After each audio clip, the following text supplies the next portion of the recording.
ಶ್ರೀನಿವಾಸ್ ಕರಿಯಪ್ಪ ಚಪ್ಪಲಿಯಲ್ಲಿ ಹೊಡೆದಿದ್ರು ಅವನಿಗೆ.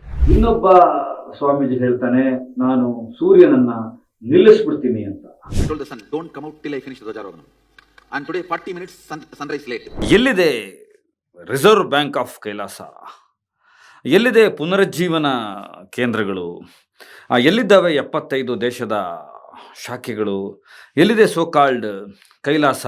ಒಬ್ಬ ಸ್ವಾಮೀಜಿ ಹೇಳ್ತಾನೆ, ನನ್ನ ದೇವರು ಗಣಪತಿ ಹಾಲು ಕುಡಿಯುತ್ತೆ.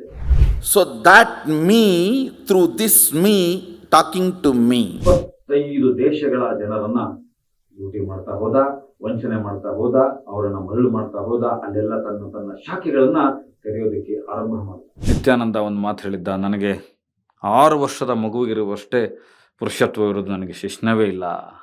ನನ್ನ ಶಿಶ್ನಕ್ಕಷ್ಟೇ ಆಯಸ್ಸಿರೋದು. ನಾನು ಗಂಡಸಲ್ಲ, ನಾನು ಮಗು, ಇನ್ನೂ ಮಗುವಾಗಿದ್ದೇನೆ. ನಾನು ಹೇಗೆ ರೇಪ್ ಮಾಡ್ತೀನಿ? ಸ್ನೇಹಿತರೆ ನಮಸ್ಕಾರ. ನಾನು 49 ವರ್ಷಗಳ ಕಾಲ ಬದುಕಿದ ಒಂದು ಜೀವನದ ಕ್ರಮ ಹಿಂದೂ ಧರ್ಮ. ಅದು ಅತ್ಯಂತ ವೈಚಾರಿಕವಾದದ್ದು ಮತ್ತು ವೈಜ್ಞಾನಿಕವಾದದ್ದು ಅಂತ ನನ್ನ ಇಷ್ಟು ವರ್ಷಗಳ ಒಂದು ಜೀವನ ಕ್ರಮದ ಒಂದು ಅನುಭವ ಮತ್ತು ನನ್ನ ನಂಬಿಕೆ. ಈ ಇಷ್ಟು ಆಳವಾದ ವೈಚಾರಿಕತೆ ಇರುವ ಒಂದು ವೈಜ್ಞಾನಿಕ ತಳಹದಿಯ ಮೇಲೆ ಕಟ್ಟಲ್ಪಟ್ಟಿರುವ ಒಂದು ಜೀವನ ಕ್ರಮ ಇದೆಯಲ್ಲ, ಆ ಹಿಂದೂ ಧರ್ಮದಲ್ಲಿ ಎಂಥೆಂಥವರೆಲ್ಲ ಬೇಳೆ ಬೇಯಿಸ್ಕೊಂಡಿದ್ದಾರೆ, ಏನೇನೆಲ್ಲ ಕೆಲಸ ಮಾಡಿದ್ದಾರೆ ಅಂದ್ರೆ ಅದನ್ನು ಹೇಳ್ತಾ ಹೋದ್ರೆ ನಮಗೆ ಪುಟಗಟ್ಟಲೆ ವಿವರಗಳು ಸಾಲೋದಿಲ್ಲ, ಅಷ್ಟು ವಿವರಗಳಿದೆ. ಇದೇ ಹಿಂದೂ ಧರ್ಮ ಅಪಾಯದಲ್ಲಿದೆ ಅಂತ ಹೇಳ್ಕೊಂಡು ಒಂದಷ್ಟು ರಾಜಕಾರಣಿಗಳು ಬೇಳೆ ಬೇಯಿಸ್ಕೊತಾರೆ, ಅದು ಅವರ ಬ್ರೆಡ್ ಅಂಡ್ ಬಟರ್. ಒಂದಷ್ಟು ಬೇರೆ ಬೇರೆ ಜನ ಸಂಘಟನೆಗಳನ್ನ ಕೆಲಸ ಮಾಡ್ತಾರೆ, ಅದು ಅವರಿಗೆ ಕಂಡಂತಹ ಸತ್ಯಗಳನ್ನ ಅವರವರು ನೆಲೆಗಟ್ಟಲ್ಲಿ ಹೇಳ್ತಾ ಇದ್ದಾರೆ. ಆದರೆ ಒಂದಷ್ಟು ಸ್ವಾಮೀಜಿಗಳಿದ್ದಾರೆ, ನಕಲಿ ಬಾಬಾಗಳಿದ್ದಾರೆ, ಫ್ರಾಡ್ಗಳಿದ್ದಾರೆ, ಬ್ಲೇಡ್ ಬಾಬಾಗಳಿದ್ದಾರೆ, ಡಕಾಯಿತರ ರೂಪದಲ್ಲಿರುವ ನಟೋರಿಯಸ್ಗಳಿದ್ದಾರೆ. ಇವರೆಲ್ಲ ಹೇಳ್ತಾರೆ ನಮ್ಮ ಧರ್ಮ ಅಪಾಯದಲ್ಲಿದೆ ಅಂತ. ಅದು ಹಿಂದೂ ಧರ್ಮ ಇರ್ಬೋದು, ಇಸ್ಲಾಂ ಇರ್ಬೋದು, ಕ್ರಿಶ್ಚಿಯನ್ ಇರ್ಬೋದು, ಎಲ್ಲ ಧರ್ಮದ ತಳಹದಿಯನ್ನ ಬಳಸ್ಕೊಂಡು, ಆ ಜನರನ್ನ ಬಳಸ್ಕೊಂಡು, ಈ ಭಾರತ ದೇಶ ಅತಿ ದೊಡ್ಡ ಜನಸಂಖ್ಯೆ ಇದೆ, ದೊಡ್ಡ ಪಾಪ್ಯುಲೇಷನ್ ಇರತಕ್ಕಂಥ ದೇಶ ಇದು. ಅದನ್ನ ಬಳಸ್ಕೊಂಡು, ಆ ಜನರ ಭಾವನೆಗಳನ್ನು ಬಳಸ್ಕೊಂಡು, ಅವರ ಬಲಹೀನತೆಗಳನ್ನು ಬಳಸ್ಕೊಂಡು, ಅವರ ಒಂದು ಧಾರ್ಮಿಕ ಭಾವನೆಗಳು, ನಂಬಿಕೆಗಳು, ಅವರ ಮೌಢ್ಯಗಳನ್ನೇ ನಮ್ಮ ಬ್ಯಾಂಕ್ ಮಾಡಿಕೊಂಡು ತುಂಬಾ ಜನ ಇಲ್ಲಿ ಬೇರೆ ಬೇರೆ ಕಲರ್ ಬಟ್ಟೆಗಳನ್ನು ಹಾಕೊಂಡು ತಮ್ಮ ದುಡಿಮೆಯನ್ನ ಮಾಡ್ಕೊಂಡ್ಬಿಟ್ರು. ಜನರನ್ನ ಲಕ್ಷಾಂತರ ಕೋಟ್ಯಾಂತರ ಜನರನ್ನ ಹಾಡಗಲೇ ಮೋಸಕ್ಕೀಡು ಮಾಡಿದ್ರು.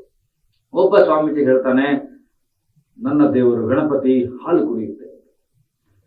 ಇನ್ನೊಬ್ಬ ಸ್ವಾಮೀಜಿ ಹೇಳ್ತಾನೆ, ನಾನು ಸೂರ್ಯನನ್ನ ನಿಲ್ಲಿಸ್ಬಿಡ್ತೀನಿ ಅಂತ. ಇನ್ನೊಬ್ಬ ಸ್ವಾಮೀಜಿ ಹೇಳ್ತಾನೆ, ನಾನೇ ಜಗತ್ತಿನ ಅತಿಮಾನವ, ದೇವರು ಅಂತ. ಆಸಾರಾಮ್ ಬಾಪು ಇರ್ಬೋದು, ಚಂದ್ರ ಸ್ವಾಮಿ ಇರ್ಬೋದು, ಈ ಥರದವ್ರ ಕಥೆ ಹೇಳ್ತಾ ಹೋದ್ರೆ ಅತಿ ದೊಡ್ಡ ಚರಿತ್ರೆ. ಇನ್ಯಾರೋ ಒಬ್ಬ ಬರ್ತಾನೆ, ಕ್ರಿಸ್ತ ಮಿಷನರಿ, ಇನ್ನೊಂದು ಮಿಷನರಿ ಅಂತ ಹೇಳ್ಕೊಂಡು, ನಾನು ದೆವ್ವಗಳನ್ನು ಬಿಡಿಸ್ತೀನಿ, ಸೈತಾನಗಳನ್ನು ಬಿಡಿಸ್ತೀನಿ, ವೀಲ್ ಚೇರಲ್ಲಿ ಬಂದವ್ರನ್ನ ಎದ್ದು ನಿಲ್ಲಿಸ್ಬಿಡ್ತೀನಿ ಅಂತ ಹೇಳಿ ಇನ್ನೊಂದಷ್ಟು ಜಾದು ಪವಾಡಗಳ ಹೆಸರಲ್ಲಿ ಜನರನ್ನ ತೋರಿಸ್ತಾರೆ. ಇನ್ಯಾರು ಇಸ್ಲಾಂನ ಹೆಸರು ಹೇಳ್ಕೊಂಡು ಬರ್ತಾನೆ, ಜಡುಪುಟಿ ಬಾಬಾ, ಬ್ಲೇಡ್ ಬಾಬಾ, ಅನಕ್ಷರಸ್ಥರನ್ನ, ಓದು ಬರಹ ಇಲ್ಲದೆ ಹೋದವ್ರನ್ನ ಹಿಡಿದು ದೊಡ್ಡ ಡಿಗ್ರಿ ತಗೊಂಡವ್ರನ್ನು ಮೋಸ ಮಾಡ್ಬಿಡ್ತಾನೆ. ಚಿನ್ನದ ಹೆಸರಲ್ಲಿ, ದುಡ್ಡಿನ ಹೆಸರಲ್ಲಿ, ಆರೋಗ್ಯದ ಹೆಸರಲ್ಲಿ ಒಂದು ಧರ್ಮನ ಬ್ಯಾಕ್ಡ್ರಾಪ್ ಅಲ್ಲಿ ಇಟ್ಕೊಂಡು ಮಾಡ್ತಾರೆ. ಈಗ ನಾನು ಹೇಳಕ್ ಕೊಟ್ಟಿರ್ತಕ್ಕಂಥ ವ್ಯಕ್ತಿ ಒಂದು ದೇಶ ಅಲ್ಲ, 75 ದೇಶಗಳಿಗೆ ಚಿರಪರಿಚಿತ. ಒಂದ್ಸಲ ನೋಡ್ಕೊಂಡು ಬನ್ನಿ ಈ ಸ್ವಾಮೀಜಿ ಏನೇನು ಹೇಳಿದ್ದ. Day starts with sunrise. I don't know how many of you today observe. I got a little late for the Dhwajarohanam. It is supposed to be 6:40 to 7. I told the sun, don't come out till I finish Dhwajarohanam. And today 40 minutes sunrise late. See the Biddi sunrise time today. See, there's a Google thing, there's a website where the sunrise time is supposed to be time and actual time is recorded. Today will be 40 minutes late. So the me resides in this as me, is residing in all of that as me. So that me, through this me, talking to me. ಇದರ ಹೆಸರು Nithyananda alias Arunachalam Rajashekhar. ಈತ ಹೇಳಿದ್ದನ್ನು ನೋಡಿ, ನಾನು ನಾಳೆ ಬೆಳಿಗ್ಗೆ 5:50 ಸೂರ್ಯೋದಯ ಇದೆ, ಅದನ್ನ ನನ್ನ ಭಕ್ತರ ಸಲುವಾಗಿ, ಅವರ ಸತ್ಸಂಗದ ಸಲುವಾಗಿ ನಾನು 7 ಗಂಟೆ 10 ನಿಮಿಷಕ್ಕೆ ಸೂರ್ಯೋದಯವನ್ನು ಮಾಡ್ತಾ ಇದ್ದೀನಿ ಅಂತ ಯಾವುದೋ ಹಿಮಾಲಯದ ಯಾವುದೋ ಪ್ರದೇಶದಲ್ಲಿ ನಿಂತ್ಕೊಂಡು ಒಂದು ವಿಡಿಯೋ ಬಿಟ್ಟು ಹೇಳ್ಬಿಟ್ಟ. 7 ಗಂಟೆ 10 ನಿಮಿಷಕ್ಕೆ ಸೂರ್ಯ ಬಂತು ಅಂತ ಲಕ್ಷಾಂತರ ಜನ ನಂಬಿಬಿಟ್ರು. ಎಲ್ಲದಕ್ಕಿಂತ ಮುಖ್ಯವಾಗಿ ನಿತ್ಯಾನಂದ ಧ್ಯಾನಪೀಠ ಚಿಕಿತ್ಸಾ ಕೇಂದ್ರ ಅಂತ ಓಪನ್ ಮಾಡಿಕೊಂಡು ಒಂದು ಅಂಗಡಿ ತರ ತೆರೆಕೊಂಡು ತಮಿಳುನಾಡಲ್ಲಿ ಚಿಕಿತ್ಸೆ ಧ್ಯಾನದ ಮುಖಾಂತರ ಚಿಕಿತ್ಸೆ ಮಾಡ್ತೀನಿ ಅಂತ ಹೇಳಿ ಅವತ್ತಿನ ಕಾಲಕ್ಕೆ ಲಕ್ಷಾಂತರ ಜನರನ್ನ ವಂಚೋದಕ್ಕೆ ರೂಢಿ ಮಾಡ್ಕೊಂಡವನು ಕೊನೆಗೆ 75 ದೇಶಗಳ ಜನರನ್ನ ಲೂಟಿ ಮಾಡ್ತಾ ಹೋದ, ವಂಚನೆ ಮಾಡ್ತಾ ಹೋದ, ಅವರನ್ನ ಮರಳು ಮಾಡ್ತಾ ಹೋದ. ಅಲ್ಲೆಲ್ಲ ತನ್ನ ಶಾಖೆಗಳನ್ನ ತೆರೆಯೋದಕ್ಕೆ ಆರಂಭ ಮಾಡಿದ. ಇನ್ನೂ ಮುಂದುವರೆದು ಬಿಟ್ಟು ಒಂದು ಮಾತು ಹೇಳ್ತಾನೆ. ಇದನ್ನ ಜನ ನಂಬಿದ್ರು ಕೂಡ ಕೇವಲ 7 ವರ್ಷಗಳ ಹಿಂದೆ ಈ ದೇಶದ ಅಥವಾ ಈ ಲೋಕದ ಪ್ರಾಣಿಗಳಿಗೆ, ಪಕ್ಷಿಗಳಿಗೆ ಅಪ್ಪಟ ತಮಿಳನ್ನ ಕಳಿಸ್ತೀನಿ, ಸಂಸ್ಕೃತವನ್ನ ಕಳಿಸ್ತೀನಿ. ಮುಂದಿನ ಒಂದೇ ಒಂದು ವರ್ಷದಲ್ಲಿ ಒಂದು ಆಪ್ ಜನರೇಟ್ ಆಗಿದೆ. ಆ ಆಪ್ ಮುಖಾಂತರ ಎಲ್ಲ ಪ್ರಾಣಿ ಪಕ್ಷಿಗಳು ಸಂಸ್ಕೃತ ಮಾತಾಡ್ತವೆ, ತಮಿಳು ಮಾತಾಡ್ತವೆ. ನಾನು ಅದಕ್ಕೆ ಸಾಕ್ಷಿ ಅಂತ ಹೇಳ್ಬಿಟ್ಟ. ಇದನ್ನು ಎಲ್ಲಿಂದ ಜನ ನಗಬೇಕಾಗಿತ್ತೋ ಗೊತ್ತಿಲ್ಲ. ಆದ್ರೆ ಜನ ನಂಬಿಟ್ರು. ಈ ಆಪನ್ನೆಲ್ಲ ಇಟ್ಕೊಳ್ಳೋದು ಶುರುವಾದ್ರು, ಇದಕ್ಕೆ ಟ್ರೈನರ್ಸ್ಗಳು ಶುರುವಾದ್ರು, ಇದಕ್ಕೆ ಹಣ ಹಾಕೋದಕ್ಕೆ ಶುರುವಾದ್ರು. ಆತನನ್ನು ನಂಬೋದಕ್ಕೆ ಇನ್ನೂ ಹೆಚ್ಚಿನ ಸಂಖ್ಯೆಯಲ್ಲಿ ಈ ತರದ ವಿಡಿಯೋಗಳು, ಸತ್ಸಂಗಗಳು ಶುರುವಾಗ್ತವೆ. ಇನ್ನೂ ಒಂದು ಹೆಜ್ಜೆ ಮುಂದೆ ಹೋದ ಈ ಮನುಷ್ಯ ಹೇಳ್ತಾನೆ, ದೊಡ್ಡ ದೊಡ್ಡ ಚಿಂತಕರು, ತತ್ವಜ್ಞಾನಿಗಳು ಅಂತ ಕರೆಸ್ಕೊಂಡಿರೋರನ್ನ ತಮಿಳುನಾಡಿನ ಮಾಧ್ಯಮಗಳ ಮುಂದೆ ಕೂತ್ಕೊಳ್ತಾನೆ. ಅಂತಾರಾಷ್ಟ್ರೀಯ ಮಾಧ್ಯಮಗಳಿಗೆ ಇಂಟರ್ವ್ಯೂ ಕೊಡ್ತಾ ಹೇಳ್ತಾನೆ, ಆತ್ಮಗಳಿಗೆ GPS ಹಾಕ್ತೀನಿ. ಆ ಆತ್ಮಗಳಿಗೆ GPS ಹಾಕುವ ಮುಖಾಂತರ ಮುಂದಿನ ಜನ್ಮದಲ್ಲಿ ನೀವೆಲ್ಲಿ ಹುಡ್ತೀರಾ ಅಂತ ಹೇಳ್ತೀನಿ.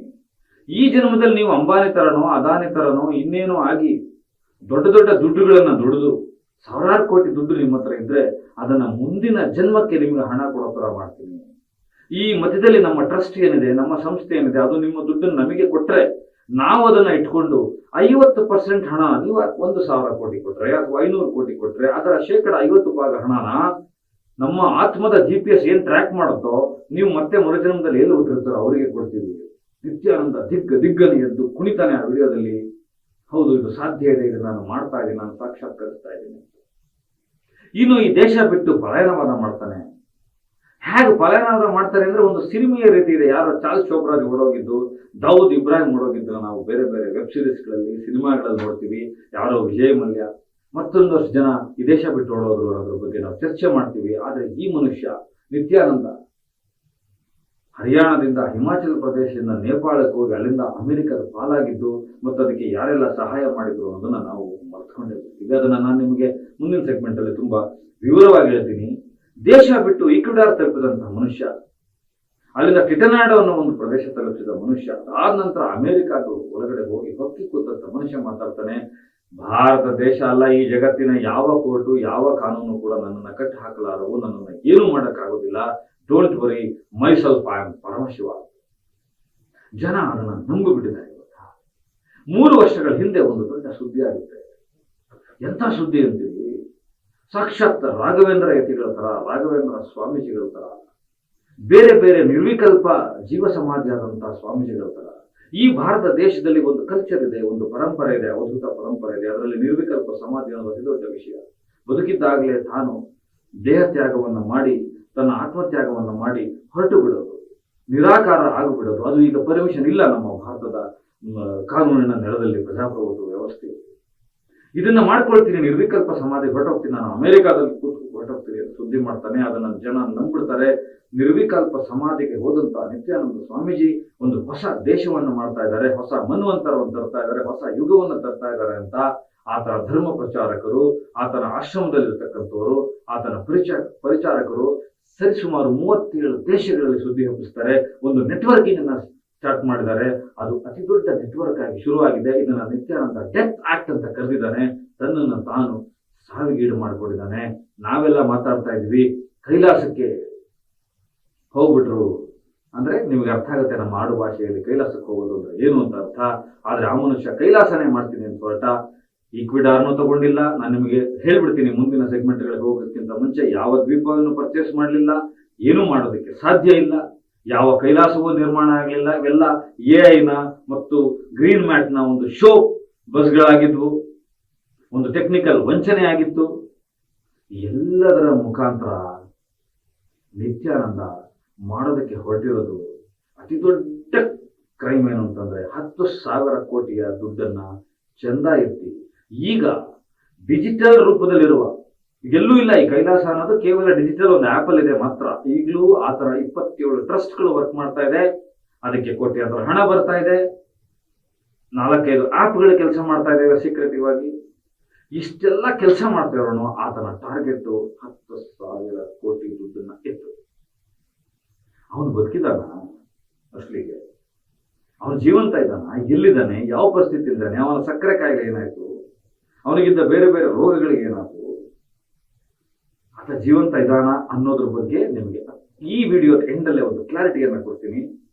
ಅದರ ಜೊತೆಗೆ ಎಚ್ಚರ, 10,000 ಕೋಟಿ ಒಂದು ಡೀಲ್ ಹಿಂದೂ ಧರ್ಮದ ಒಬ್ಬ ಸ್ವಾಮಿ ಹೆಸರಲ್ಲಿ, ಒಂದು ಪೀಠದ ಹೆಸರಲ್ಲಿ ಭಾರತಾದ್ಯಂತ ನಡೀತಾ ಇದೆ. ಅದು ನಿಮ್ಮ ತನಕನೂ ಬರ್ಬೋದು. ಅದಕ್ಕೆ ಈ ವಿಡಿಯೋ ಮಾಡ್ತಾ ಇದ್ದೀನಿ. ಮುಂದಿನ ಸೆಗ್ಮೆಂಟ್ಗಳಲ್ಲಿ ಇನ್ನು ನೀವು ಕಂಡು ಕೇಳಿರುವ ಒಂದಷ್ಟು ದಿಗ್ಭ್ರಮೆ ನಿಮ್ಗೆ ಆಗ್ಬಿಡ್ಬೇಕು ಅಂತ ವಿಷಯಗಳು ಬರುತ್ತೆ, ನೋಡ್ತಾ. ನಮ್ಮ ಸ್ನೇಹಿತರೊಬ್ಬರು ಈತನ ತಾಂತ್ರಿಕ ಸಿದ್ಧಿಗಳ ಬಗ್ಗೆ, ಈತನ ಪವಾಡಗಳ ಬಗ್ಗೆ, ಈತನ ಚಿಕಿತ್ಸಕ ಹೊಸ ನೋಟಗಳ ಬಗ್ಗೆ, ಈತನ ಧ್ಯಾನಪೀಠದ ಬಗ್ಗೆ ಒಂದು ಸ್ಟಡಿ ಮಾಡೋದಕ್ಕೆ ಹೊರಡ್ತಾರೆ. ಅವರು ಮುಂದಿನ ದಿನಗಳಲ್ಲಿ ನಿಮ್ಮ ಜೊತೆ ಮಾತನಾಡ್ತಾರೆ. ಇದೇ ಅಖಾಡ ಚಾನಲಲ್ಲಿ, ನನ್ನ ಪಾಡ್ಕಾಸ್ಟಲ್ಲೇ ಮಾತಾಡ್ತಾರೆ. ಅವರು ಈ ಧ್ಯಾನಪೀಠದ ಒಳಗಡೆ ಹೋಗಬೇಕು ಅಂತೇಳಿ ಹೋಗ್ತಾರೆ. ಅಂದರೆ ಈ ಸಂಸ್ಥೆಯ ಒಳಗಡೆ ಹೋಗಬೇಕು, ಏನು ನಡೀತಾ ಇದೆ, ಎಲ್ಲಿದೆ ಪುನರುಜ್ಜೀವನ ಕೇಂದ್ರಗಳು, ಎಲ್ಲಿದ್ದಾವೆ 75 ದೇಶದ ಶಾಖೆಗಳು, ಎಲ್ಲಿದೆ ಸೋಕಾಲ್ಡ್ ಕೈಲಾಸ, ಎಲ್ಲಿದ್ದಾನೆ ಈ ದೇವಮಾನವ, ಏನು ನಡೀತಾ ಇದೆ ಅದರೊಳಗಡೆ ಅಂತ ಹುಡ್ಕೋದಕ್ಕೆ ಹೋಗ್ತಾರೆ. ಅಲ್ಲಿ ಈಗಲೂ ಕೂಡ ಒಂದು ಪರಿಸ್ಥಿತಿ ಇದೆ. ಆ್ಯಪ್ಗಳ ಮುಖಾಂತರ ಹೋದರೆ ನಿಮಗೆ ಬರೀ ಎರರ್ಗಳು ಬರುತ್ತೆ. ಅದು ನಿಮ್ಮ ಡೀಟೇಲ್ಗಳನ್ನು ತಗೊಳುತ್ತೆ ಬಿಡುತ್ತೆ. ಅವರ ಡೀಟೇಲ್ಗಳನ್ನು ಯಾವುದೂ ನಿಮಗೆ ಕೊಡೋದಿಲ್ಲ. ಒಂದಷ್ಟು ಫೀಸ್ಗಳನ್ನು ಕೇಳ್ತಾರೆ. ಇದೆಲ್ಲ ತುಂಬ ಮೈಕ್ರೋ ಲೆವೆಲಲ್ಲಿ, ತುಂಬ ಸಣ್ಣ ಲೆವೆಲ್ ನಡೀತಾ ಇರತಕ್ಕಂಥ ಚೀಟಿಂಗು, ದೊಡ್ಡ ಲೆವೆಲ್ ನಡೀತಾ ಇರತಕ್ಕಂಥ ವ್ಯವಹಾರಗಳನ್ನು ನಾನು ನಿಮ್ಗೆ ಆಮೇಲೆ ಹೇಳ್ತೀನಿ. ಸ್ವತಃ ಬಿಡದಿಯ ಧ್ಯಾನಪೀಠಕ್ಕೆ ಹೋಗಿದ್ದಾರೆ. ಅಲ್ಲಿ ಏನು ನಡೀತಾ ಇದೆ ಅಂತ. ಅಲ್ಲಿ 3 ಗೇಟ್ಗಳನ್ನು ದಾಟಬೇಕು ಸ್ನೇಹಿತರೆ ನೀವು. ಇವತ್ತಿಗೂ ಆ ವ್ಯವಸ್ಥೆ ಇದೆ. ಹಿಂದೆ ಒಂದು ನೆನಪಾಗುತ್ತೆ. ಚರಣ್ ರೆಡ್ಡಿ ಇದ್ದರು, ಹಿರಿಯ ಅಧಿಕಾರಿ. ಅವ್ರನ್ನ ಹಿಮಾಚಲ ಪ್ರದೇಶದಿಂದ ಅರೆಸ್ಟ್ ಮಾಡ್ಕೊಂಡು ಬಂದಂಥ ಒಂದು ಸಂದರ್ಭದಲ್ಲಿ ಸರಿಸುಮಾರು 3,000ಕ್ಕೂ ಹೆಚ್ಚು ಪುಟಗಳ ಚಾರ್ಜ್ ಶೀಟನ್ನು ಮಾಡಿದರು ಅವರು. ಈತನ ಬಗ್ಗೆ ಇಡೀ ಜನ್ಮ ಜಾಲಾಡಿದರು. ಅದನ್ನು ಒಂದಷ್ಟು ಪುಟಗಳನ್ನು ನಾನು ಕೂಡ ಓದಿದ್ದೆ ಆ ಘಟ್ಟದಲ್ಲಿ ಪತ್ರಕರ್ತನಾಗಿದ್ದಾಗ. ಅವೆಲ್ಲವೂ ಕೂಡ ಇವತ್ತಿಗೆ ನೆನಪಾಗ್ತಾ ಇದೆ. ಈ ದೇಶದ ಜನರನ್ನು ವಂಚಿಸೋದಕ್ಕೆ ಎಷ್ಟು ಸುಲಭ ಮಾರ್ಗಗಳಿದ್ದಾವೆ ಅನ್ನೋದಕ್ಕೆ ಈ ಮನುಷ್ಯ ಉದಾಹರಣೆ ಅಂತ ನನಗನ್ಸುತ್ತೆ. ಈಗ ಅಲ್ಲಿ ಆ ಕಾಲದಲ್ಲಿ ಮುಟ್ಟೋದು ಬಿಡಿ, ಈ ಕಾಲದಲ್ಲೇ ಬಿಡದಿಯ ಧ್ಯಾನಪೀಠದ ಒಳಗಡೆ ಹೋಗೋದಕ್ಕೆ 3 ಗೇಟ್ ಇದೆ. ಈ ನಾಗಾ ಸಾಧುಗಳ ಥರ ಈ ಅರೆಬೆತ್ತಲೆ ಯಾಗಿ ನಿಂತಿರ್ತಾರೆ ಒಂದಷ್ಟು ಜನ. ಅವರು ಕಾಲಭೈರವ ಕ್ಷೇತ್ರ ಪಾಲಕರು ಅಂತ ಕರ್ಕೊಳ್ತಾರೆ. ಒಳಗಡೆ ಬಿಡೋದಿಲ್ಲ. ಹೆಚ್ಚು ಅಗ್ರಿಮೆಂಟ್ ಪ್ರೊಸೆಸ್ಗಳು ನಡೆಯುತ್ತೆ. ನಾನ್ ಡಿಸ್ಕ್ಲೋಷರ್ ಅಗ್ರಿಮೆಂಟಿಗೆ ಸೈನ್ ಮಾಡಬೇಕು. ನಾವು ಆತನ ಜೀವನ ಶೈಲಿ ಮತ್ತು ಆತನ ಅಧ್ಯಾತ್ಮ ಮತ್ತು ಆತನ ಸತ್ಸಂಗಕ್ಕೆ ಹೋಗಬೇಕು ಅಂತ ಬಯಸಿದ್ರೆ ಅಗ್ರಿಮೆಂಟನ್ನು ಮಾಡಿಸ್ಕೊಳ್ತಾರೆ. ಅದರ ಒಳಗಡೆ ಹೋಗೋದಕ್ಕೂ ಕಷ್ಟ ಇದೆ. 3 ಗೇಟ್ಗಳನ್ನು ದಾಟಿ ಹೋದ ಮೇಲೆ ಬಿಡದಿಯ ಆಶ್ರಮದೊಳಗಡೆ ಅಥವಾ ಧ್ಯಾನಪೀಠದೊಳಗಡೆ ಅಥವಾ ಅದೊಂದು ವ್ಯಾವಹಾರಿಕ ಕೇಂದ್ರದೊಳಗಡೆ ಒಂದು ಜಾಗ ಸಿಗುತ್ತೆ. ನನಗೆ ನೆನಪಿರುವಂತೆ ಅದು 90 ಎಕರೆ ಜಾಗದಲ್ಲಿ ಇತ್ತು. ಅದರಲ್ಲಿ 35 ಎಕರೆ ಮಾತ್ರ ಬಿಡದಿಯ ಧ್ಯಾನಪೀಠಕ್ಕೆ, ನಿತ್ಯಾನಂದನ ಧ್ಯಾನಪೀಠಕ್ಕೆ ಇವರು ಪರ್ಚೇಸ್ ಮಾಡಿದರು. ಬಾಕಿದೆಲ್ಲ ಒತ್ತುವರಿ ಮಾಡಿಕೊಳ್ಳಲಾಗಿತ್ತು. ಹೇಳೋರು ಕೇಳೋರು ಯಾರು ಅವತ್ತಿಗೂ ಇರಲಿಲ್ಲ, ಇವತ್ತಿಗೂ ಇಲ್ಲ. ಸಾರಾಸಕ್ಟಾಗಿ ಅಲ್ಲೊಂದು ಆಶ್ರಮ ನಡೀತಾ ಇದೆ. ಅಚಲಾನಂದ ಅನ್ನುವ ಒಂದು ಹೆಣ್ಣು ಮಗಳು ಅದನ್ನು, ಈ ಬಿಡದಿಯ ಶಾಖೆಯನ್ನು ಲೀಡ್ ಮಾಡ್ತಾ ಇದ್ದಾಳೆ. ಸ್ನೇಹಿತರೆ, ಅಲ್ಲೊಂದು ಆಕ್ಸಿಸ್ ಬ್ಯಾಂಕ್ ಇತ್ತು. ಆ ಆಕ್ಸಿಸ್ ಬ್ಯಾಂಕ್ನ ಶಾಖೆನ ತೆರಿಬೇಕಾಗಿತ್ತು. ಒಂದು ಮಟ್ಟದ ಇನ್ವೆಸ್ಟಿಗೇಷನ್ ಸ್ಟಾರ್ಟ್ ಆಯಿತು. ಏನಂದರೆ ಇಂಟೆಲಿಜೆನ್ಸ್ ಬ್ಯೂರೋ ಅವರು, ಇನ್ಕಮ್ ಟ್ಯಾಕ್ಸ್ ಏಜೆನ್ಸಿಯವರು, ಟ್ಯಾಕ್ಸ್ ಏಜೆನ್ಸಿಯವರು, ಬೇರೆ ಬೇರೆ ಏಜೆನ್ಸಿಯವರು ಈತನ ಫಾರಿನ್ ಎಕ್ಸ್ಚೇಂಜ್ ಏನು ಹಣಕಾಸು ಇನ್ನೂ ನಡೀತಾ ಇದೆ ಅಂತೇಳಿ ಒಂದಷ್ಟು ತನಿಖೆಗಳನ್ನು ಮಾಡೋದಕ್ಕೆ ಶುರು ಮಾಡಿದ್ರು. ಆಗ ಅವರಿಗೆ ಒಂದು ದಿಗ್ಭ್ರಮೆ ಏನು ಬಂದಿದೆ ಅಂದರೆ, ಎಷ್ಟು ದೊಡ್ಡ ದೊಡ್ಡ ದೇಶಗಳಲ್ಲಿ ಇನ್ನೂ ಕೂಡ ಹಣಕಾಸಿನ ವಹಿವಾಟು ನಡೀತಾ ಇದೆ, ವ್ಯಾಪಾರ ನಡೀತಾ ಇದೆ ಈ ಧರ್ಮದ ಹೆಸರಲ್ಲಿ ಅಂತ ನೋಡಿದಾಗ ಆಕ್ಸಿಸ್ ಬ್ಯಾಂಕನ್ನು ತೆರವುಗೊಳಿಸ್ಬೇಕು ಆ ಬಿಡದಿ ಧ್ಯಾನಪೀಠದಿಂದ ಅಂತ ಹೋಗ್ತಾರೆ. ಅಲ್ಲಿ 6 ಗಂಟೆಗಳ ಕಾಲ ಕಾಯಬೇಕಾಗುತ್ತೆ. ಅದರ ಒಳಗಡೆ ಕೂಡ ಪ್ರವೇಶ ಮಾಡೋದಕ್ಕೆ ಈತನ ಪರಿಚಾರಕರು ಬಿಡೋದಿಲ್ಲ. ಈಗಲೂ ಅಲ್ಲಿದ್ದಾರೆ. ಅವರೆಲ್ಲ ತನ್ನನ್ನು ತಾನು ಇದರ ಕ್ಷೇತ್ರ ಪಾಲಕರು, ಅವನು ಪರಮಶಿವ, ಅವನನ್ನು ನಾವು ಕಾಯೋದಕ್ಕೆ ಇದ್ದೀವಿ ಅಂತ ಅಂದ್ಕೊಂಡಿದ್ದಾರೆ. ಕೊನೆಗೆ ಕ್ರೇನ್ ತರಿಸಿ, ಪೊಲೀಸರನ್ನು ಕರೆಸಿ, ಜನ ಕರೆಸಿ, ಆಕ್ಸಿಸ್ ಬ್ಯಾಂಕನ್ನು ತೆಗೆದು ಅದರಲ್ಲಿರುವ ಏನು ATM ಮಿಷನ್ ಬರುತ್ತೆ ಅದನ್ನೇ ಅದರ ಒಂದು ಕೀಟೋನ್ ಬರುತ್ತೆ, ಒಂದು ಡೈ ಬರುತ್ತೆ, ಆ ATM ಮಿಷನ್ಗಳಿರೋದಕ್ಕೆ ಒಂದು ಲಾಕರ್ ಬರುತ್ತೆ. ಅದನ್ನೆಲ್ಲ ಎತ್ತೋದು ಸ್ವಲ್ಪ ಕಷ್ಟ. ಅದನ್ನು ಎತ್ತೋದಕ್ಕೆ ಒಂದು ಇಡೀ ವ್ಯವಸ್ಥೆ ಹರಸಾಹಸ ಪಟ್ಟಿದೆ. ಇದು ಬಿಡದಿ ಆಶ್ರಮದಲ್ಲಿ ಏನೇನು ನಡೀತಾ ಇದೆ ಅಂತ. ಆದರೆ ಹೊರದೇಶಗಳಲ್ಲಿ ಇನ್ನೂ ತುಂಬ ಆಕ್ಟಿವಿಟಿ ನಡೀತಾ ಇದೆ. ಯಾವಾಗ 2019 ಹೊತ್ತಿಗೆ ಗುಜರಾತ್ನ ಪ್ರಕರಣ ತುಂಬ ತೀವ್ರಗೊಂಡಾಗ ನಿತ್ಯಾನಂದ ನೇಪಾಳದ ಮುಖಾಂತರ ಹೊರದೇಶಕ್ಕೆ ಪರಾರಿಯಾಗಿ ಹೋಗ್ತಾನೋ, ಅಲ್ಲೊಂದು ಟೆಕ್ನಿಕ್ ಮಾಡ್ತಾನೆ. ಏನಂದರೆ ನ್ಯೂಜರ್ಸಿ ಇರ್ಬೋದು, ಟೆಟನಾಡೋ ಇರ್ಬೋದು, ಲಂಡನ್ ಇರ್ಬೋದು, ಅಮೇರಿಕಾ ಇರ್ಬೋದು, ಬೇರೆ ಬೇರೆ ದೇಶಗಳ ಕೌನ್ಸಿಲಿಂಗಿಗೆ ಹೋಗ್ತಾನೆ. ಆ ಕೌನ್ಸಿಲಿಂಗಿಗೆ ಹೋಗಿ ಅಲ್ಲಿನ ಸಂಸತ್ ಸಭೆಗಳಿಗೆ ಹೋಗಿ ಅಲ್ಲಿನ ಪಾರ್ಲಿಮೆಂಟ್ಗಳಿಗೆ ಈತನ ಪರಿಚಾರಕರು ಹೋಗ್ತಾರೆ. ನಿಮಗೆ ಸಾರಾ ಲ್ಯಾಂಡ್ರಿ ಕಥೆಯನ್ನು ನಾನು ಆಮೇಲೆ ಹೇಳ್ತೀನಿ. ಅಲ್ಲಿನ ಏನು ನಿಮಗೆ ಉದಾಹರಣೆಯಾಗಿ ಸುಲಭವಾಗಿ ಹೇಳಿದಾರೆ, ಇಲ್ಲಿನ ಮಹಾನಗರ ಪಾಲಿಕೆ ಅಂತ ಕರಿತೀವಿ, ಇಲ್ಲಿನ ಸ್ಪೀಕರ್ ಅಂತ ಹೇಳ್ತೀವಿ, ಇಲ್ಲಿನ ರಾಜ್ಯಪಾಲರು ಅಂತ ಹೇಳ್ತೀವಿ. ಸೊ ಆ ಥರದ ದೊಡ್ಡ ದೊಡ್ಡ ಅಧಿಕಾರಿಗಳು, ಎಂಬೆಸಿ ನೋಡ್ಕೊಳ್ಳೋರೆಲ್ಲ ಈ ನಿತ್ಯಾನಂದನ ಏನು ಇದಿದೆ, ಇದಕ್ಕೇನು ಹೆಸರು ಇಡಬೇಕು ಅನ್ನೋದೇ ಗೊತ್ತಾಗ್ತಾ ಇಲ್ಲ. ಹೆಡ್ ವಾಷಿಂಗ್ ಇದೆಯಲ್ಲ, ಐ ವಾಶ್, ಇದಕ್ಕೆ ಒಳಗಾಗ್ಬಿಡ್ತಾರೆ. ಅವರು ಕೈಲಾಸನ ಮಾಡೋದಕ್ಕೆ ಎಲ್ಲೋ ಇಕ್ವಿಡಾರಲ್ಲಿ ಅಥವಾ ಯಾವುದೋ ಒಂದು ದ್ವೀಪ ತೊಗೊಂಡಿದ್ದಾನೆ ಇವನು ಆಲ್ರೆಡಿ. ಅಲ್ಲಿ ಜನ ಬರೋದಕ್ಕೆ ಶುರುವಾಗಿದ್ದಾರೆ. ಈ ಸಿಟಿಸನ್ಶಿಪ್ಪನ್ನು ಕೊಡ್ತಾ ಇದ್ದೀವಿ, ನಾಗರಿಕರಾಗ್ತಾ ಇದ್ದಾರೆ ಜನ. ಅವರವರ ಆಸ್ತಿ ಪಾಸ್ತಿಗಳನ್ನೆಲ್ಲ ಇದಕ್ಕೆ ದೇಣಿಗೆಯಾಗಿ ಕೊಡ್ತಾ ಇದ್ದಾರೆ. ಆ ದೇಣಿಗೆಯಾಗಿ ಕೊಟ್ಟಿದ್ದು ಮಾತ್ರ ನಿಜ. ಅದನ್ನೆಲ್ಲ ತೋರಿಸಿ, ಒಂದು ದೇಶವನ್ನೇ AI ಸೃಷ್ಟಿ ಮಾಡಿ ತೋರಿಸಿ, ಸಾರಾ ಸಗಟಾಗಿ ಆ ದೇಶಗಳು ಒಪ್ಕೊಂಡ್ಬಿಡ್ತವೆ. ಆ ದೇಶಗಳ ಪರ್ಮಿಷನ್ ಕೊಟ್ಬಿಡ್ತವೆ ಅಲ್ಲಿ ಪ್ರಚಾರ ಮಾಡೋದಕ್ಕೆ. ತದನಂತರದ ದಿನಗಳಲ್ಲಿ ಒಂದು 2-3 ತಿಂಗಳ ನಂತರ ಗೊತ್ತಾಗುತ್ತೆ ಈತ ಮಾಡ್ತಾ ಇರೋದು ಇದು ಸಾರಾ ಸಗಟು ದರೋಡೆ. ನಟೋರಿಯಸ್ ಇದ್ದಾನೆ ಇವನು, ಕ್ರಿಮಿನಲ್ ಇದ್ದಾನೆ ಇವನು. ಆ ದೇಶದಿಂದ ಓಡಿ ಬಂದಿದ್ದಾನೆ ಇಷ್ಟೆಲ್ಲ ಕೇಸ್ ಮಾಡಿಕೊಂಡು. ಇವನು ಯಾವ ದೇಶವನ್ನು ಮಾಡ್ತಾ ಇಲ್ಲ, ಯಾವ ರೆವಿನ್ಯೂನು ನಮಗೆ ಕೊಡ್ತಾ ಇಲ್ಲ, ಯಾವ ಇನ್ವೆಸ್ಟ್ಮೆಂಟು ಮಾಡ್ತಾ ಇಲ್ಲ. ಈಗ ನಮ್ಮ ದೇಶಗಳ ಹೆಸರು ಹೇಳ್ಕೊಂಡು, ನಮ್ಮ ಲ್ಯಾಂಡನ್ನ ತೋರಿಸ್ಕೊಂಡು, ಅದನ್ನೇ ಕೈಲಾಸ ಅಂತ ಹೇಳಿ ಬೇರೆ ಬೇರೆ ದೇಶಗಳಿಂದ ಹಿಂದೂ ಧರ್ಮದ ಹೆಸರಲ್ಲಿ, ಹಿಂದೂ ದೇಶ ಕಟ್ಟುವ ಹೆಸರಲ್ಲಿ ದುಡ್ಡು ಮಾಡ್ತಾ ಇದ್ದಾನೆ. ಇವನ ಟಾರ್ಗೆಟ್ 10,000 ಕೋಟಿ ಅಂತ ಅವ್ರಿಗೆ ಗೊತ್ತಾದಾಗ ಅಲ್ಲಿನ ಹಲವಾರು ಅಧಿಕಾರಿಗಳನ್ನು, ಹಲವಾರು ಚುನಾಯಿತ ಪ್ರತಿನಿಧಿಗಳನ್ನು ಅಲ್ಲಿಂದ ಕಿತ್ತು ಬಿಸಾಕಿದ್ದಾರೆ. ಅದೇ ಒಂದು ದೊಡ್ಡ ವಿಷಯ. ಆಫ್ಟರ್ ಸಾರಾ ಲ್ಯಾಂಡ್ರಿ ಇಡೀ ಜಗತ್ತಿಗೆ ಗೊತ್ತಾಗೋ ಥರ ಆ ಹೆಣ್ಮಗಳು ಮಾತಾಡಿದ್ದಾಳೆ. ನಿಮಗೆ ಅಷ್ಟಕ್ಕೂ ಯಾಕೆ ಅಷ್ಟು ದೂರ ಹೋಗೋದು ಯಾಕೆ? ನಮ್ಮ ಸೂರ್ಯ ಮುಕುಂದರಾಜ್ ಇದ್ದಾರಲ್ಲ, ಅವರು ನಮ್ಮ ಅಖಾಡ ಚಾನಲ್ನ ಕಾನೂನು ಸಲಹೆಗಾರರು, ನಮ್ಮ ಒಳ್ಳೆ ಸ್ನೇಹಿತರು. ಅವರು ಲಾಯರ್. ಅವರು ಒಂದು ಮನೆಯನ್ನು ರಿಜಿಸ್ಟರ್ ಮಾಡಿಸ್ಕೊಟ್ಟಿದ್ದಾರೆ. ಕೇವಲ 3 ವರ್ಷಗಳ ಹಿಂದೆ ನಮ್ಮ ಹಂಸಲೇಖ ಅವರು ಇದ್ದಾರಲ್ಲ, ನಾದಬ್ರಹ್ಮ ಹಂಸಲೇಖ ಅವರ ಮನೆ ಬೆಂಗಳೂರಿನ ಬಸವೇಶ್ವರ ನಗರದಲ್ಲಿದೆ. ಅದರ ಹಿಂಭಾಗದ ರೋಡಲ್ಲೇ 30-60 ಸೈಟಿನ ಒಂದು ಬಹುಕೋಟಿ ಬೆಲೆ ಬಾಳುವಂಥ ಒಂದು ಮನೆಯನ್ನು, ಒಂದು ಬಿಲ್ಡಿಂಗನ್ನೇ ಗಣೇಶ್ ಅನ್ನೋರು ನಿತ್ಯಾನಂದನ ಟ್ರಸ್ಟ್ಗೆ ದಾನ ಮಾಡಿದ್ದಾರೆ. ಈಗಲೂ ನಿತ್ಯಾನಂದನ ರಂಜಿತಾ ಕೇಸ್ ಇರಲಿ ಬಿಡಿ, ಲೆನಿನ್ ಮಾಡಿದಂಥ ವಿಡಿಯೋಗಳು ಬಿಡಿ, ಅವನು ಹೂಡಿದಂಥ ಕೇಸ್ಗಳನ್ನು ಬಿಡಿ, ಗುಜರಾತಲ್ಲಾಗಿರ್ತಕ್ಕಂಥ 2 ಹೆಣ್ಣು ಮಕ್ಕಳ ಪ್ರಕರಣ ಬಿಡಿ, 24 ವರ್ಷದ ಒಂದು ಹೆಣ್ಣು ಮಗಳು ಬಿಡದಿಯಲ್ಲಿ ಸತ್ತೋಗಿದಂಥ ಪ್ರಕರಣ ಬಿಡಿ, ಆತನ ರಾಮನಗರದ ಇಶ್ಯೂ ಬಿಡಿ, ಆರತಿ ರಾವ್ ಕೇಸ್ ಬಿಡಿ, ಇಷ್ಟೆಲ್ಲ ಆದ ಮೇಲೂ ಕೂಡ ಮನೆಯನ್ನು ಕೊಡೋಕ್ಕೆ ತಯಾರಿದ್ದಾರೆ. ಮನೆ ಕೊಟ್ಟಿದ್ದಾರೆ. ನಾನು ಕಣ್ಸಾಕ್ಷಿ ಇದಕ್ಕೆ. ನಮ್ಮ ಸ್ನೇಹಿತರು ರಿಜಿಸ್ಟರ್ ಮಾಡಿಸ್ಕೊಟ್ಟಿದ್ದಾರೆ. ಈ ಥರದ್ದು ನಮ್ಮ ಕಣ್ಣಿಗೆ ಕಾಣೋ ಥರದ್ದು ಒಂದು ಮೈಕ್ರೋನೇಷನ್ ಕಟ್ತೀನಿ, ಒಂದು ದೇಶ ಕಟ್ತೀನಿ, ಒಂದು ರಿಸರ್ವ್ ಬ್ಯಾಂಕ್ ಮಾಡ್ತೀನಿ, ಸೂರ್ಯನ ನಿಲ್ಲಿಸ್ಬಿಡ್ತೀನಿ, ಚಂದ್ರನ ನಿಲ್ಲಿಸ್ಬಿಡ್ತೀನಿ ಅಂದ್ಕೊಂಡು ಇನ್ನೂ 2026 ಹೊತ್ತಿಗೆ ಹಿಂದೂ ಧರ್ಮದ ಹೆಸರಲ್ಲಿ ಏನೆಲ್ಲ ನಡೀತಾ ಇದೆ. ನಾನು ಯಾಕೆ ಇದನ್ನು ಹೇಳಿದೆ ಅಂದರೆ, ಈಗ ನಿತ್ಯಾನಂದನ ಆಶ್ರಮದ ಪರಿಸ್ಥಿತಿ ಏನಿದೆ ಅಂತಂದರೆ, ರಾಮನಗರದ ತಹಶೀಲ್ದಾರ್ ಅಲ್ಲೊಂದು ಬೋರ್ಡ್ ಹಾಕಿದ್ದಾರೆ. ಸರ್ವೆ ನಂಬರ್ ಸಮೇತ ಒಂದು ಬೋರ್ಡ್ ಹಾಕಿ, ಈ ಜಮೀನು ಮಾರಾಟ ಮಾಡುವ ಹಾಗಿಲ್ಲ, ಯಾರು ತಗೊಳ್ಳೋ ಹಾಗಿಲ್ಲ, ಇದರ ಮೇಲೆ ಯಾವುದೇ ವ್ಯವಹಾರಗಳನ್ನ ನಡೆಸುವ ಹಾಗಿಲ್ಲ, ಇದರ ಬೇಲ್ ಬಾಂಡ್ಗಳು ಕ್ಯಾನ್ಸಲ್ ಆಗಿದೆ ಅನ್ನೋ ಥರದಲ್ಲಿ ಬೋರ್ಡ್ ಕೂಡ ಹಾಕಿದ್ದಾರೆ. ತಮಿಳುನಾಡು ಸರ್ಕಾರ ಇನ್ನೂ ಮುಂದಕ್ಕೆ ಹೋಗಿದೆ. 3 ಶಾಖೆಗಳಿತ್ತು, ತಿರುವಣ್ಣಾಮಲೈ ಸುತ್ತಮುತ್ತ, ವೆಲ್ಲೂರಲ್ಲಿತ್ತು. ಅದನ್ನೆಲ್ಲ ವಶಪಡಿಸ್ಕೊಂಬಿಟ್ಟಿದೆ. ಗುಜರಾತ್ನ ಆಶ್ರಮನ ಸದ್ಯದಲ್ಲೇ ನಿರ್ನಾಮ ಮಾಡ್ತಾ ಇದ್ದಾರೆ, ಅಂದರೆ ಅದನ್ನು ಹೊಡೆದಾಕ್ತಾ ಇದ್ದಾರೆ. ಆ ಬಿಲ್ಡಿಂಗ್ಗಳನ್ನು ಒಂದು 7 ಎಕರೆ ಜಾಗದಲ್ಲಿತ್ತು. ಹರಿಯಾಣದಲ್ಲಂತೂ ಆಶ್ರಮ ಇಲ್ಲ ಈಗ. ದಿಲ್ಲಿಲಿದ್ದಂಥ ಕಚೇರಿ ಕ್ಲೋಸ್ ಆಗಿದೆ. ನಮ್ಮ ಕರ್ನಾಟಕದಲ್ಲಿ ಮಾತ್ರ ಒಂದು ಆಶ್ರಮ ಚಾಲ್ತಿಯಲ್ಲಿದೆ. ಈಗಲೂ ಆತನ ಪರಿಚಾರಕರು ತುಂಬ ಒಳಗೆ ಒಂದು ಕರೆಂಟ್ ಲೈಫ್ ಥರ, ಕರೆಂಟ್ ಥರ ಹರಿತಾ ಇದ್ದಾರೆ. ಅವರು ಸತ್ಸಂಗಕ್ಕೆ ನಿತ್ಯಾನಂದನೇ ಸ್ವತಃ ಬರ್ತಾರೆ ಅಂತ 3 ವರ್ಷಗಳಿಂದ ಹೇಳ್ಕೊಂಡು ತಿರುಗ್ತಾರೆ. ಸತ್ಸಂಗಗಳ ಝೂಮ್ ಮೀಟಿಂಗ್ ಕೂಡ ವ್ಯವಸ್ಥೆಗಳಾಗುತ್ತೆ. ಆಯ್ದ ವ್ಯಕ್ತಿಗಳಿಗೆ, ಸಮಾಜದ ಪ್ರತಿಷ್ಠಿತ ವ್ಯಕ್ತಿಗಳನ್ನು ಅವರು ಹೆಂಗೆ ಪಿಕ್ ಮಾಡ್ತಾರೆ, ಚೂಸ್ ಮಾಡ್ತಾರೆ. ಯಾರ್ಯಾರು ಯಾವ್ಯಾವ ಬಲಹೀನತೆ ಇದೆ, ಯಾರಿಗೆ ಸ್ಪಿರಿಚುವಲ್ ಇನ್ಕ್ಲಿನೇಷನ್ ಇದೆ, ಯಾರಿಗೆ ಹಿಂದೂ ಧರ್ಮದ ಹೆಚ್ಚು ಒಲವಿದೆ ಅಂಥವ್ರನ್ನೆಲ್ಲ ಹಿಡಿದು ಸತ್ಸಂಗಕ್ಕೆ ಜಾಯಿನ್ ಮಾಡಿಸ್ತಾರೆ.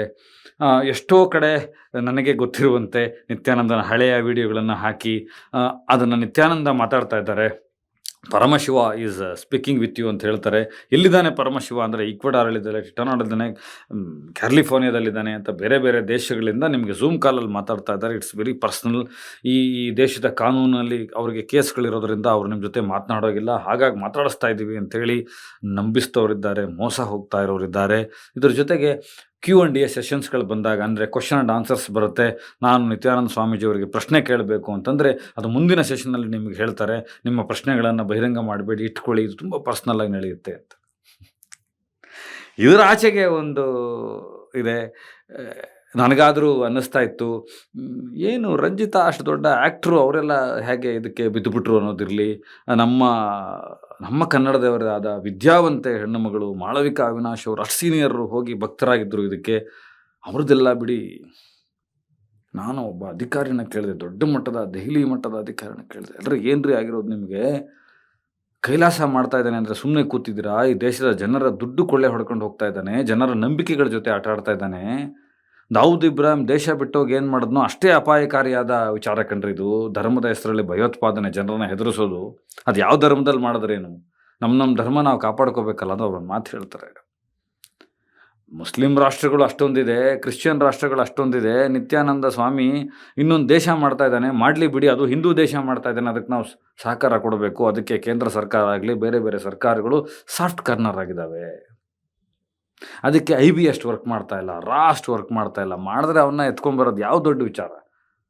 ಇಂಡಿಯನ್ ಸ್ಪೈಗಳು ದಾವೂದ್ ಇಬ್ರಾಹಿಂ ಮನೆ ಒಳಗಡೆ ಹೋಗ್ಬಿಟ್ಟು ಅಡುಗೆ ಮನೆ ಒಳಗಡೆ ಹೋಗಿದ್ರು, ಕೊಲ್ಲೋದಕ್ಕೆ ಅಟೆಂಪ್ಟ್ ಮಾಡಿಬಿಟ್ಟಿದ್ರು. ಎಂತೆಂಥವ್ರನ್ನ ಹೊಡೆದಾಕಿದ್ದಾರೆ, ಹಿಡಿದಾಕಿದ್ದಾರೆ. ಇವನು ಯಾವ ದೊಡ್ಡ ವಿಚಾರ? ಆದರೆ ಎಲ್ಲರಿಗೂ ಒಂದು ಸಾಫ್ಟ್ ನೇಚರ್ ಇದೆ ಬಿಕಾಸ್ ಆಫ್ ಹಿಂದುತ್ವ ಅಂತ. ಅಷ್ಟು ದೊಡ್ಡ ಅಧಿಕಾರಿ, ರಾ ಲೆವೆಲ್ ಅಧಿಕಾರಿ. ನಾವು ಎಲ್ಲಿಂದ ನಗಬೇಕು ಅಂತಲೇ ಗೊತ್ತಾಗಲಿಲ್ಲ, ಏನು ಮಾಡಬೇಕು ಅಂತಲೇ ದಿಗ್ಭ್ರಮೆಗೊಳಗಾಗ್ಬಿಟ್ಟೆ ನಾನು. ಇವ್ರಿಗೆಲ್ಲ ಏನಾಗಿದೆ?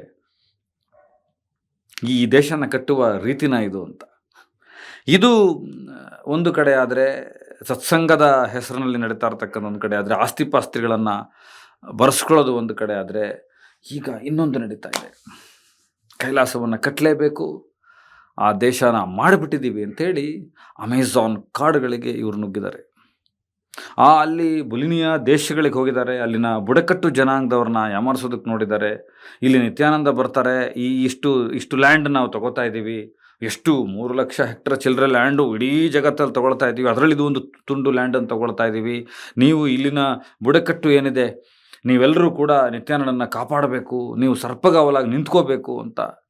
ಆ ದೇಶದ ಯಾರು ಅಟಾರ್ನಿ ಜನರಲ್ ಬರ್ತಾನೆ, ಅಧಿಕಾರಿ ಬರ್ತಾನೆ, ಸಂಬಂಧಪಟ್ಟ ಚುನಾಯಿತ ಪ್ರತಿನಿಧಿ ಬರ್ತಾನೆ, ಅವನ ಜೊತೆ ಒಂದು ಅಗ್ರಿಮೆಂಟ್ಗಳು ನಡೆದು ಅದು ಕ್ಯಾನ್ಸಲ್ ಆಗಿ ಇವನು ಇಲ್ಲ ಅನ್ನೋದನ್ನು ಸಾಬೀತುಪಡಿಸಿದಾಗ ಆ ದೇಶದಿಂದ ಒಂದು ಇನ್ವೆಸ್ಟಿಗೇಷನ್ ನಡೆದಿದೆ.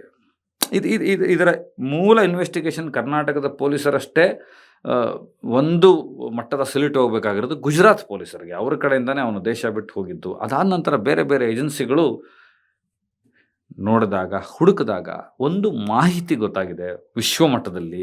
ಏನಂದರೆ, ನಿತ್ಯಾನಂದನಿಗೆ ಸಕ್ಕರೆ ಕಾಯಿಲೆ ಇತ್ತು. ಆತ ಯಾವ ಪವಾಡ ಪುರುಷ, ಬದನೆಕಾಯಿ ಏನೂ ಇರಲಿಲ್ಲ. ಇವತ್ತು ಸದ್ಗುರು ಅನಿಸ್ಕೊಂಡವರು, ಜಗದ್ಗುರು ಅನ್ನಿಸ್ಕೊಳ್ತಾ ಇರೋರು, ಇನ್ನೊಂದು ಅನ್ನಿಸ್ಕೊಳ್ತಾ ಇರೋರೆಲ್ಲ ಹಾಸ್ಪಿಟ್ಲಿಗೆ ಹೋಗ್ತಾ ಇದ್ದಾರೆ. ನಮಗೆ ಮಾತ್ರ ಗೋಮೂತ್ರ ಕುಡೀರಿ, ಇನ್ನೊಂದು ಮಾಡಿ, ನಾವು ಇದೇ ನಿತ್ಯಾನಂದ ಹೇಳಿದ್ದ ಕ್ಯಾನ್ಸರ್ಗೆ ಟ್ರೀಟ್ಮೆಂಟ್ ಮಾಡ್ತೀನಿ ಅಂತ. ಈ ಯಾರ್ಯಾರು ಸದ್ಗುರುಗಳು, ಜಗದ್ಗುರುಗಳು ಅಂತ ಕರೆಸ್ಕೊಳ್ತಾ ಇದ್ದವರು, ಅನ್ನಿಸ್ಕೊಳ್ತಾ ಇದ್ದವರು, ಅವ್ರದ್ದೆಲ್ಲ ಪ್ರಾಬ್ಲಮ್ ಏನಂದರೆ ಇದಕ್ಕೆಲ್ಲ ಟ್ರೀಟ್ಮೆಂಟ್ ಮಾಡ್ತೀವಿ ಅಂತ.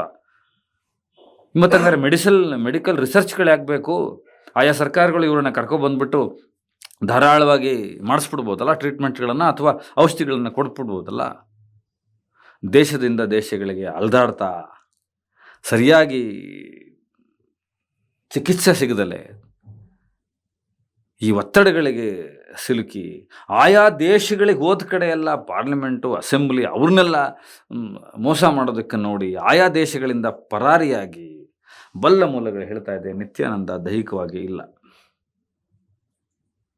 ಅವನು ಏನೆಲ್ಲ ಮಾಡ್ದ 56 ವರ್ಷದ ನಿತ್ಯಾನಂದ ಅರುಣಾಚಲಂ ಪ್ರದೇಶದ ಒಂದು ತಿರುಚುಪಲ್ಲಿ ಅನ್ನೋ ಒಂದು ಅಲ್ಲಿಂದ 17 ಕಿಲೋಮೀಟರ್ ದೂರದಲ್ಲಿರತಕ್ಕಂಥ ತಿರುವಣ್ಣಾಮಲೈನ ಒಂದು ಊರದು ಸಮೀಪದ ಊರಿಂದ ಬಂದಂಥ ರಾಜಶೇಖರನ್ ಅನ್ನೋ ಒಂದು ಹುಡುಗ, ಅರುಣಾಚಲಂ ರಾಜಶೇಖರನ್ ಅಂತ ಬದಲಾದಂಥ ಒಬ್ಬ ಮನುಷ್ಯ, ಒಬ್ಬ ಹುಡುಗ 56 ವರ್ಷಕ್ಕೆ ಏನೆಲ್ಲ ಮಾಡ್ದ ಅನ್ನೋದನ್ನು ಮುಂದಿನ ಸೆಗ್ಮೆಂಟಲ್ಲಿ ಹೇಳ್ತೀನಿ. ಯಾಕಂದರೆ ನಿರ್ವಿಕಲ್ಪ ಸಮಾಧಿ ಬಗ್ಗೆ ಹೇಳಬೇಕು, ಇನ್ನು ಸಾರಾ ಲ್ಯಾಂಡ್ರಿ ಬಗ್ಗೆ ಹೇಳಬೇಕು, ಈತ ಮಾಡಿರ್ತಕ್ಕಂಥ ಬೇರೆ ಬೇರೆ ಧೋಕಾಬಾಜಿಗಳ ಬಗ್ಗೆ ಹೇಳಬೇಕು, ಜನರನ್ನ ಎಚ್ಚರಿಸಬೇಕು. ಇದೆಲ್ಲದರ ಆಚೆಗೆ ಅವನ ಇಲ್ಲವಾದ ಸಂದರ್ಭದಲ್ಲೂ ಕೂಡ ಅವನ ಹೆಸರಲ್ಲಿ ಒಂದು ವ್ಯವಸ್ಥಿತವಾದಂಥ ಮಾಫಿಯಾ ದುಡ್ಡು ತೆಗಿತಾ ಇದೆ. ಈಗ ಅವರು ಒಂದು ಹೆಜ್ಜೆ ಮುಂದೋಗಿದ್ದಾರೆ.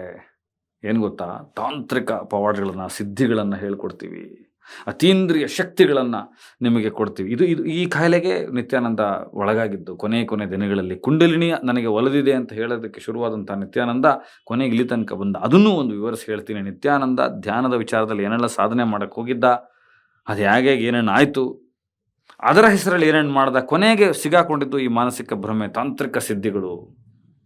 ಇದನ್ನು ಒಂದು ಮಟ್ಟದ ಲೋಕ ಜಗತ್ತು ತುಂಬ ನಂಬುತ್ತೆ. ಅದರಲ್ಲೂ ಈ ಸಿರಿವಂತರಿಗೆ ತುಂಬ ಕಾಯಿಲೆಗಳಿದೆ, ಈ ಅತೀಂದ್ರಿಯ ಶಕ್ತಿಗಳನ್ನು ಒಳಪಡಿಸ್ಕೊಂಡು ನಾವು ಮಾಡ್ತೀವಿ ಅಂತ. ಸೊ ಅವನ ಇಲ್ಲವಾದ ನಂತರದ ದಿನಗಳಲ್ಲೂ ಕೂಡ ಇಷ್ಟೆಲ್ಲ ಹಣಕಾಸಿನ ಒಂದು ಒಂದು ಒಂದು ಡೀಲ್, ಒಂದು ಸೈಕಲ್ ನಡೀತಾ ಇದೆ, ಒಂದು ಮಾಫಿಯಾ ನಡೀತಾ ಇದೆ. ಅದರ ವಿರುದ್ಧ ಎಚ್ಚರಗೊಳಿಸ್ಬೇಕಾಗಿತ್ತು ನಿಮ್ಮನ್ನು. ಅದಕ್ಕಾಗಿ ಮಾತಾಡಿದ್ದೀನಿ. ಒಂದು ವಿಷಯ ಜ್ಞಾಪಿಸ್ಕೊಳ್ಬೇಕು ಈ ವಿಡಿಯೋ ಎಂಡ್ ಮಾಡೋದಕ್ಕಿಂತ ಮುಂಚೆ. ಶ್ರೀನಿವಾಸ್ ಕರಿಯಪ್ಪ ಅಂತ ಒಬ್ಬರು ಶಿಕ್ಷಕರಿದ್ದರು, ರಾಮನಗರದವರು. ನಮಗೆಲ್ಲ ನಮ್ಮ ಈ ಸಾಮಾನ್ಯವಾಗಿ ಈ ಸೋಷಿಯಾಲಜಿಕಲ್ ಮತ್ತು ಸೊಸೈಟಿಯ ಪರವಾಗಿ ಓಡಾಡೋರಿಗೆ ಕರ್ನಾಟಕದಲ್ಲಿ ಅವರು ಗೊತ್ತಿರ್ತಾರೆ. ತುಂಬ ಸ್ನೇಹಜೀವಿ. ನಿಮಗೊಂದು ಸಂಗತಿ ನೆನಪಿರ್ಬೋದು, ನಿತ್ಯಾನಂದ ಒಂದು ಮಾತು ಹೇಳಿದ್ದ, ನನಗೆ 6 ವರ್ಷದ ಮಗುವಿಗಿರುವಷ್ಟೇ ಪುರುಷತ್ವ ಇರೋದು ನನಗೆ ಶಿಶ್ನವೇ ಇಲ್ಲ, ನನ್ನ ಶಿಶ್ನಕ್ಕಷ್ಟೇ ಆಯಸ್ಸಿರೋದು, ನಾನು ಗಂಡಸಲ್ಲ, ನಾನು ಮಗು, ಇನ್ನೂ ಮಗುವಾಗಿದ್ದೇನೆ, ನಾನು ಹೇಗೆ ರೇಪ್ ಮಾಡ್ತೀನಿ ಅಂತೆಲ್ಲ ಪ್ರಮಾಣೀಕರಿಸಿದ್ದ. ಸುವರ್ಣ ಸ್ಟೇಟ್ಮೆಂಟ್ ಮಾಡಿದ್ದ, ಪೊಲೀಸರಿಗೆ ಸ್ಟೇಟ್ಮೆಂಟ್ ಹೇಳಿದ್ದ. ರಾಮನಗರದಲ್ಲಿ ಅಧಿಕೃತವಾಗಿ ಹಿಮಾಚಲ್ ಪ್ರದೇಶದಿಂದ ಅವನನ್ನು ಕರ್ಕೊಂಡು ಬಂದು ಜೈಲಿನಲ್ಲಿಟ್ಟಾಗ ಸುಮಾರು 50-55 ದಿನ ಇದ್ದ ಅಂತ ಕಾಣುತ್ತಲ್ಲಿ. ಆಗ DYSP ಆಗಿದ್ದವರು ದಕ್ಷ ಅಧಿಕಾರಿ ದೇವರಾಜ್ ಅವರಿದ್ದರು. ಆಗ ಈತನನ್ನು ಕೋರ್ಟಿಗೆ ಕರ್ಕೊಂಡು ಬರಬೇಕಾದಂಥ ಒಂದು ಸಂದರ್ಭದಲ್ಲಿ ಶ್ರೀನಿವಾಸ್ ಕರಿಯಪ್ಪ ಚಪ್ಪಲಿಯಲ್ಲಿ ಹೊಡೆದಿದ್ರು ಇವನಿಗೆ. ತುಂಬ ವರ್ಷಗಳ ಹಿಂದಿನ ಮಾತು ನಿಮಗೆ ಜ್ಞಾಪಿಸ್ತಾ ಇದ್ದೀನಿ. ಒಂದು ಸಂಗತಿ, ನಮಗೂ ಗೆಳೆಯರಾಗಿದ್ದರು ಅವರು. ಆ ಕಾಲಘಟ್ಟಕ್ಕೆ ಒಂಥರ ಉದ್ಭವ ಮೂರ್ತಿ, ಕ್ರಾಂತಿ ವಿಚಾರದಲ್ಲಿ, ಸಮಾಜವಾದಿ ಹೋರಾಟಗಳ ವಿಚಾರಗಳಲ್ಲಿ ಹಲವಾರು ಹಿರಿಯ ನಾಯಕರುಗಳಿಗೆ ತುಂಬ ಕ್ಲೋಸ್ ಸರ್ಕಲ್. ಕೊನೆಗೆ ಪುಸ್ತಕ ಪ್ರಾಧಿಕಾರದಲ್ಲಿ ಕೆಲಸ ಮಾಡ್ತಾಯಿದ್ರು.